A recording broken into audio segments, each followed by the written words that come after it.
everyone, my name is Amy and I work here at Connections as a Communicative Disorders Assistant for the Talk to Me program. And in today's video, I'm going to talk to you about how you can work on some speech and language goals while getting your child dressed.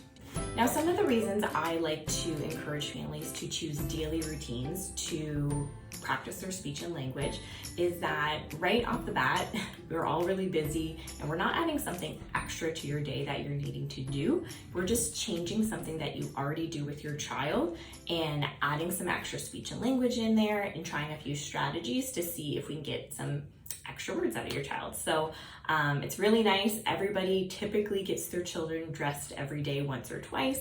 So that right there, you're going to get that task repetition, you're going to get that practice, and children really learn best with their caregivers and in their natural environment. So that's really why something like getting dressed in the morning or putting your PJs on at the end of the day can be a really nice opportunity to target some speech and language goals. The first thing I like to encourage parents to do is really look at that routine and try to break it up into more pieces so you get more practice. Basically, rather than, I typically, if you're in a hurry, you're getting your child, you're not even saying anything, you're plopping their shirt off, ripping their socks off, slapping some new ones on. So just kind of taking that time to break down the activity to add some more speech and language. You're working on, for instance, prepositions, you're working on location words. You can actually just model it as you do it. So you can say, let's put your shirt on, let's put your pants on, and then take each part of that routine and break it down where you can get some repetition. We also really encourage you to slow the activity down. So sometimes, if you're putting your child's pants, you can say, okay, let's pull them. We're gonna go up, up, up, up. Yay, we put your pants up. Or if they have their socks, you can slowly pull them off. It can be really funny about that. You can say, okay, then let's pull your sock off. Okay, here it goes. Off, off, off, off, off. We got it, off. So really taking the activity you already do and just breaking it down into pieces. You can talk about taking all the clothes out of the drawers. You can, once the clothes are all dirty, you can throw them in the hamper. Take turns seeing if you can get them in the hamper. Oh, let's go. I'm gonna throw it. Let's put it in. Getting dressed is really great for location words. It can also be really nice for descriptive words. I know we can talk about, let's pick some nice pajamas. These ones are really clean. Oh yeah, they smell nice. They're clean. You can take off a shirt. Look at this one. It's got pudding on it. It's all dirty, a dirty shirt. Some really nice descriptives. If they're outside, their shirt's got all wet. You can say, wet, let's get you a shirt. Let's get you a dry shirt. Let's get it dry. So just some really great opportunities if you break down the task further rather than just not really saying anything and just getting your child dressed quickly. It can be a really nice time to highlight language and again, get that task repetition in there. Something I practice with families in sessions is actually when you're breaking down a task, how to model language and then insert a pause in wait and prompt your child to perhaps try to imitate the words you're saying. So for instance, if you were working on something like, trying to expand your child's language and for them to combine more words together, you would need all of those words like, okay, let's put your pants on your legs, on legs. You want your socks on your feet. They would need, that word, feet, and they would need that word socks. So if you're trying to teach new vocabulary, it's nice to just highlight language and then pause and wait to see if they give it a try. So I would say something like, where are we gonna put your socks? And you can be silly with it too. I do this a lot with my children. I'll put, especially when they were younger, if getting dressed was kind of like a little bit of a battle. Sometimes if they weren't paying attention, I would put their socks on their hand. I just pop it on their hand and then just pretend I didn't think anything was wrong. And they would look at me like, and then they would point to their feet when they were really young. And I would say, oh, silly me, silly me. Okay, let's take it off. It goes on your feet. It goes on your, and I would point to their feet and look at them very expectantly. I would usually give it about 5 seconds, give or take, and then look at my child and see if they would try that word as well. So just really important that when you're modeling language, you're giving your child an opportunity to respond. And the best way to do that is just highlight a word very clearly, pause and wait. And the important piece, I think, is looking expectantly at your child. Sometimes just that extra little look, like, are you gonna say something? And then pausing and waiting, they might actually try something new. And they might actually just point, and that's fine. Then I would just still say the word again. Oh, feet. They just weren't ready to try it yet, and that's okay. But you still gave them the opportunity to respond. So they did still respond to you and they communicated with you. They didn't try to say that word that time, but if you pause and wait again another time, and you've done this task many times for many days, they might actually start to use the word on their own. I like a lot of gestures as well. Gestures can be a really nice a little helper, a little cue for them to hopefully start using these words on their own. Okay, let's put your hat.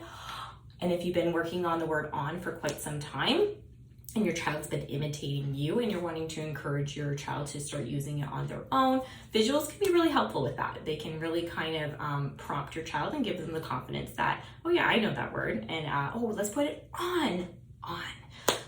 So just keeping that in mind when you're working on tasks, and don't be afraid to be silly about it, especially shoes. It's always chasing your child around with your shoes, trying to get out the door. Try it, pop it on their hand, and it makes it really fun. Oh, silly mommy, on my feet. Sometimes another great thing to do while getting dressed is providing choices. So you could say, oh, what do you want to wear today? Do you want to wear the dino shirt or what do I have here? The monster shirt. Which one? Monster or dino? And see if they want to make a choice. I have a lot of parents say that don't really want to open that door, that they get really opinionated about what they wear in the morning. But if your child kind of already picks it out anyway, and you're okay with that, it could be a really great, clear model. Okay, should we wear, which sock is yours? Do we wear the little sock or the big sock? And then they can choose which one to wear. It's okay if they wear the big sock, it's kind of funny. So yeah, choices can be really powerful. It makes them feel like they're in control, and gives you a great opportunity. And also hopefully they can work on some really nice requesting. Oh, I want the dino.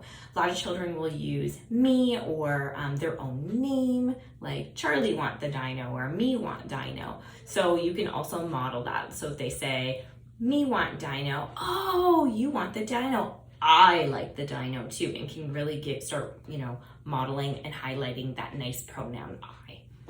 Another great daily routine that I encourage families to allow their child to participate in is helping out with laundry at home.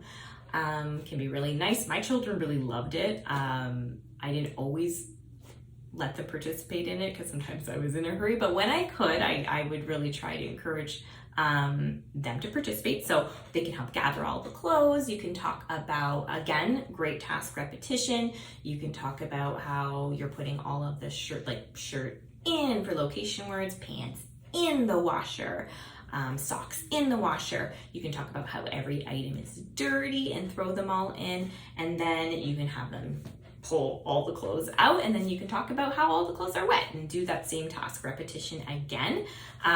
See if you can throw them in, all that kind of fun stuff. And at the end, you can watch how they go round and round. Oh, we're washing the clothes. You can work on some ing words.